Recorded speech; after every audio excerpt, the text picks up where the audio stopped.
안녕하십니까. 저는 인천공항에 나와 있습니다. 지금 뭐 잘 안 들으실 것 같아서 말씀드릴게요.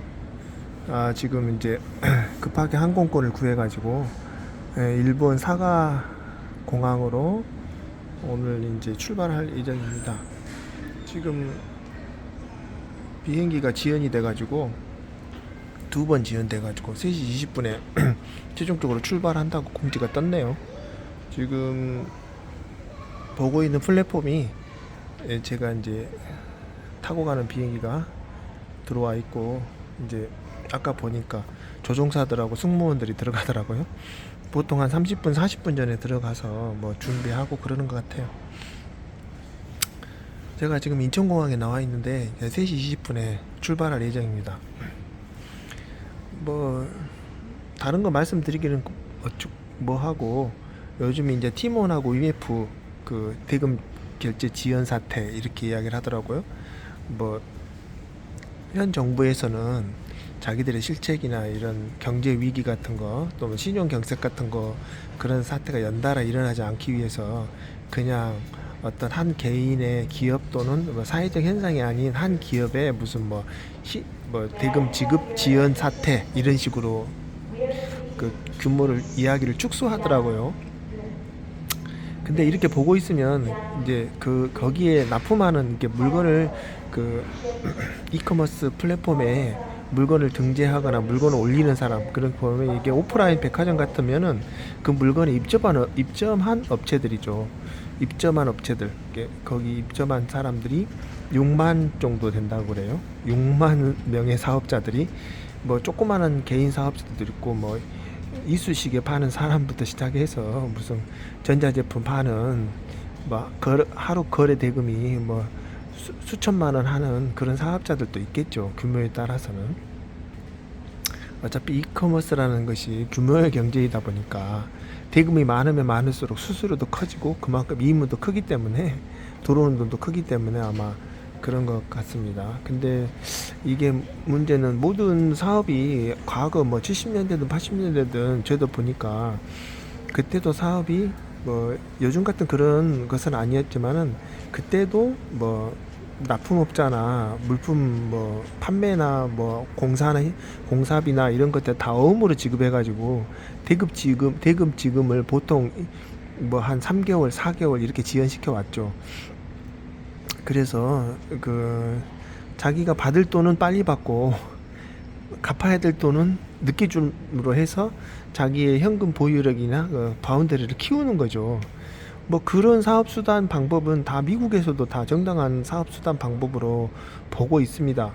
지금 현재 마진이 극소로 적은 상황에서 뭐 그렇게 물량을 늘려서 지배적 사업자, 특히 이커머스 회사나 그런 사업자들은 그런 식의 쿠팡은 뭐 더하죠. 쿠팡은 뭐 대급 지금이 뭐 한 3개월 이상 된다고 그러더라고요.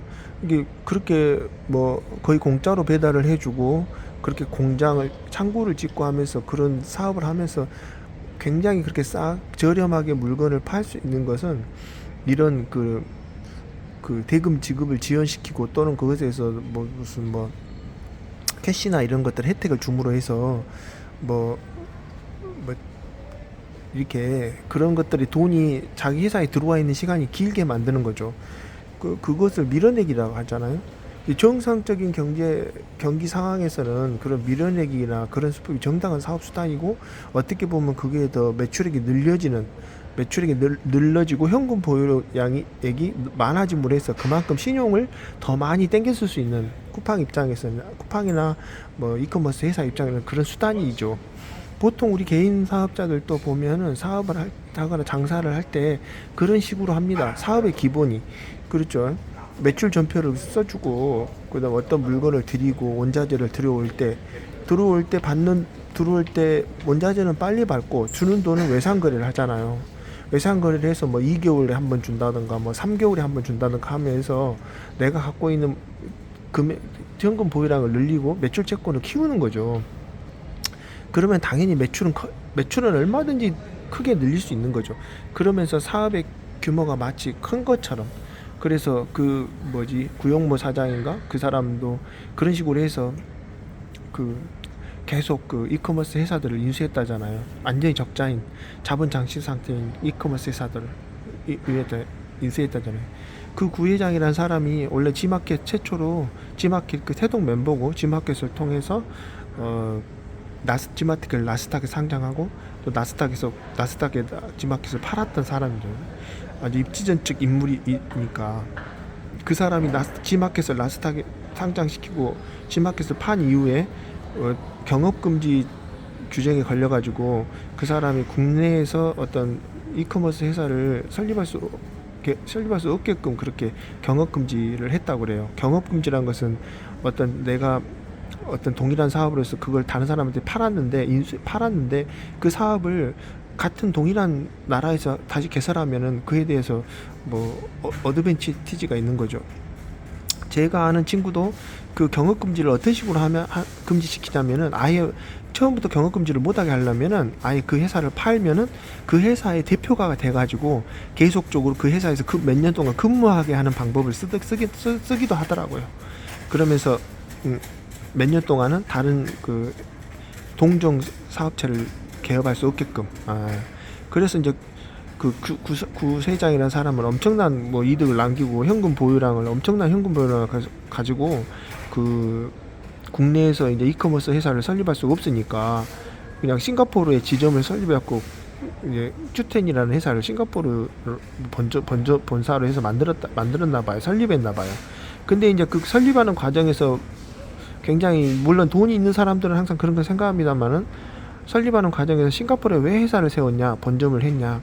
싱가포르는 어떤 막대한 돈이 들어올 때 세금을 물리질 않는다는 거예요. 자금 추적도 당하지 않고. 돈이 자기 나라로 들어올 때는 어떠한 세금도 물리지 않죠. 그러니까 법인을 싱가포르에 많이 세운다 그래요. 이게 뭐 불법적 자금이나 이상 자금 같은 것을 많이 갖고 있는 사람들은 뭐 그렇잖아요. 뭐 우리가 수십억 수백억이야 돈이겠습니까? 그 사람들은 몇 조 단위 몇천억 정도의 규모의 돈이 들어올 때는 그 자금이 어디서 왔는지 딱 이게 보이잖아요. 그런 출처 조사도 하지 않고 세금 같은 것도 그렇게 과히 물리지 않기 때문에 그렇게 해서 싱가포르의 큐텐이 이제 지주회사가 돼가지고 큐텐 티몬하고 위메프를 인수하면서 거기에 이제 그런 한마디로 말하면 택배회사죠. 큐텐 익스프레스를 설립했다고 그래요. 큐텐 익스프레스가 알짜 회사라는 겁니다. 그렇죠. 우리도 모비스 보면은 모비스가 아니라 그 현대자동차 현대자동차 제조사는 그닥 이문을 남기지 못해요. 현대자동차, 기아자동차 이렇게 제조사들은 임금이나 이런 것 때문에 그닥 그렇게 많은 이문을 남기지 못해요. 근데 이문을 남기는 회사가 어딘지 아세요? 현대글로비스나 그렇죠. 그다음 현대모비스나 이런 회사. 현대모비스는 어떤 회사냐? 현대모비스는 부품 유통회사예요. 현대자동차의 부품을 독점적으로 유통하는 회사. 현대기아차의 부품을 원래 자동차를 팔면은 자동차를 팔아서 남기는 금액보다 자동차가 고장나서 또는 사고로 꼭 고장만 나서 부품을 고치는 게 아니잖아요. 자동차가 사고가 나거나 그러면은 그 부품을 어디서 사요? 현대자동차에서 사야 될 거 아닙니까? 근데 현대자동차에서는 부품 유통을 하지 않죠. 별도의 회사를 만들었어요. 그게 현대모비스가 굉장히 알짜 회사죠. 그렇잖아요. 현대모비스는 현대자동차에서 부품을 받아다가 창고만 지으면 되죠. 현대자동차에서 부품을 받아다가 창고를 만들어서 창고에 물건을 쟁여놓지도 않을 수도 있어요. 쟁여놓고 일반 대리점에다 물건을 주는 거죠. 그럼 대리점은 누구냐? 일반 대리점은 회사에서 직접 모비스에서 직접 운영할 수도 있고, 현대에서 자동차 근무했던 사람들, 상무나 이사나 이렇게 퇴직했던 사람들 그냥 하나씩 줄 수도 있죠. 왜냐? 독점 사업이잖아요. 완전히 우리나라에서. 그래서 현금 동원 능력도 뛰어나고 다 현금 거래, 카드 거래, 현금이 들어오는 거. 그런 알짜 회사는 현대모비스. 근데 그것보다 더 알짜 회사는 현대글로비스. 현대글로비스가 뭐죠? 현대자동차를 위탁해서 이송하는 업체. 현대자동차 우리 대리점에서 자동차를 사다 보면은 그 자동차를 저기 차주한테까지 인도해 줘야 될 거 아니에요? 그 탁송 회사가 현대글로비스입니다. 현대글로비스는 완전히 뭐 독점 사업이죠. 그 현대글로비스 자동차를 사면서 탁송료 계산해가지고 탁송료 그냥 뭐 독과점이잖아요. 내가 탁송을 가서 하겠다. 그런 사람이 얼마나 있습니까? 그러니까 다 탁송을 해서 가져오면 탁송료 자동차 대금에서 딱딱 잘라갖고 주잖아요. 현대글로비스는 비상장 회사라고 내가 알고 있거든요. 제가 알고 있거든요. 그런 식으로 마찬가지로 구회장은 큐텐 익스프레스라는 회사를 설립한 거죠. 어차피 티몬이나 위메프는 적자 기업이고 뭐 자본 잠식 상태입니다. 티몬이나 위메프를 통해서 구영무 회장이 하려고 했던 건 뭐였을까요? 구영무 회장뿐만 아니라 그 회장단이나 그 경영진이 하려고 했던, 임원진이 하려고 했던 그 뭐였을까요? 아니, 생각해 보세요. 제가 뭐 생각했잖아. 규모 경제라고 했잖아. 밀어내기.